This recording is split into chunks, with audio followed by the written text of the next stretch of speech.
Hello hi.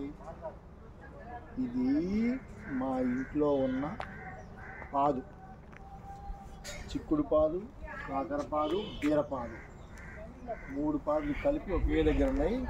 ఇప్పుడు దీనికి ఈరోజు షెడ్ లాగా పందిరేస్తున్నాను. పందిరేసేసి సాయంత్రం మొత్తం సెట్ చేస్తాను. పక్కన చూడండి అరటి చెట్టు పెడితే ఎన్ని అరటి చెట్లు అయ్యాయో. గిరజు ఎంత పెద్ద చాలా గెలేసిందో చూసారా, ఇలా చాలా పెద్ద గెలేస్తుంది చెట్టు.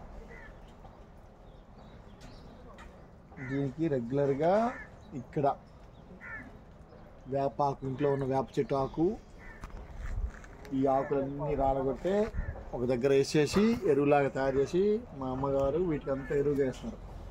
అందుకే అట్టికెళ్ళి బాగా కాస్తాయి.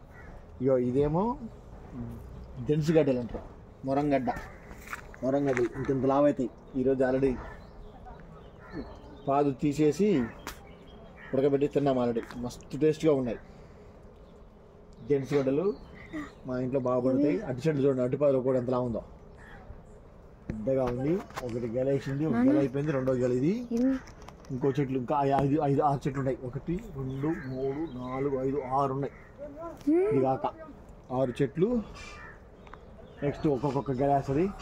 మా ఊళ్ళో వాళ్ళందరికీ మా ఇంటి అరటి పండు టేస్ట్ చూపిస్తున్నాం. ఇంకా మేమే తినలే, హైదరాబాద్ చేసాము, నాకు అందలేదు. నెక్స్ట్ టైం అయినా మేము తింటామేమని ఆశిస్తున్నాను. గోంగూర చెట్టు ఎండిపోయింది, గోంగూర అంత ఆల్రెడీ అయిపోయింది. ఆ పక్కన సీతాఫలం చెట్టు ఒకటి, జామకాయ చెట్టు గురించి చెప్పావా? సీతాఫలం చెట్టు కదా, సీతాఫలకాయలు తిన్నారు, అయిపోయింది. మళ్ళీ నెక్స్ట్ ఇయర్ కాస్తే సీతాఫలం కింద